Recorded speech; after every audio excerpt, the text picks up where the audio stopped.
Iran ने आज Israel पर बैलिस्टिक मिसाइलों से हमला कर दिया। तेल अवीव समेत इजरायल के कई शहरों और एयरबेसेस को निशाना बनाया और इजरायल ने जवाबी हमले में ईरान का एयर डिफेंस सिस्टम तबाह कर दिया, पेट्रो कॉम्प्लेक्स जला दिया, यूनिवर्सिटी उजाड़ दी। ईरान ने सीज फायर का ऐलान कर तो दिया है, लेकिन इस चेतावनी के साथ कि अब इजरायल लेबनान में बमबारी नहीं करेगा। नेतन्याहू ने ईरान के सीज फायर पर कोई जवाब नहीं दिया है, ट्रंप की भी बात नहीं सुनी। आज रात सिर्फ ईरान के लिए ही नहीं बल्कि पूरे मिडिल ईस्ट के लिए बहुत भीषण है, भयंकर है। पूरी डिटेल इस रिपोर्ट में देखिए।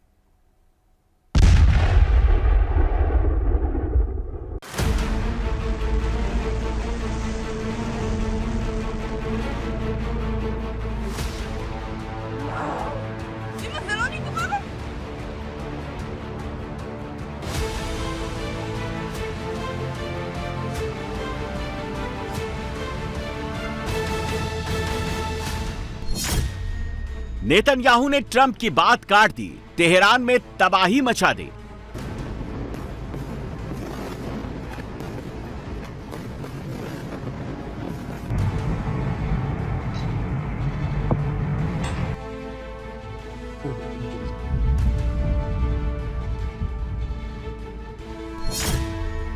मुश्तबा ने इजरायल में विध्वंसक मिसाइलें दागकर खलबली मचा दी।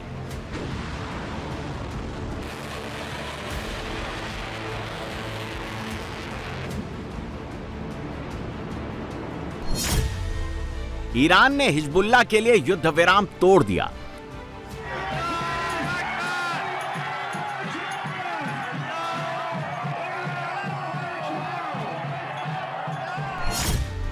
हूती ने लाल सागर में चक्का जाम का ऐलान कर दिया।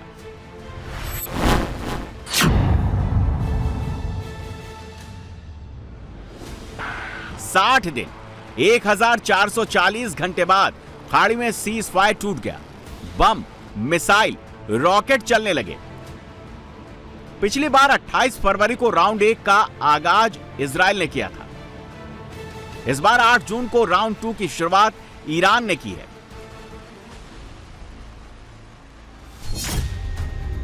पिछली बार बहाना परमाणु बना था, इस बार बहाना लेबनान का बैरूत बना है। ईरान का दावा है कि उसने बैरूत पर बमबारी का बदला लेने के लिए इजरायल पर मिसाइल से हमले किए हैं।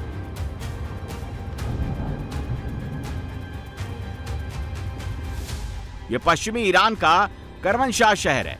साउथ इजराइल में राउंड 2 का पहला मिसाइल अटैक यहीं से किया गया।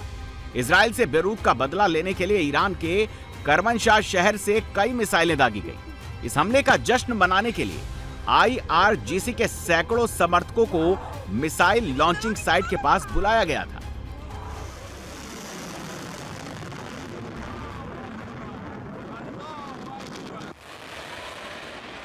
ईरान ने इजरायल पर मिसाइलें चलाने से पहले अंग्रेजी और फारसी में एक संदेश लिखा। ईश्वर के नाम पर जिसकी शक्ति किसी भी जहाज, विमान या सेना से कहीं अधिक है, ईसा मसीह के ईश्वर और मूसा के ईश्वर के नाम पर दुनिया के सभी लोगों के लिए हम लड़ रहे हैं।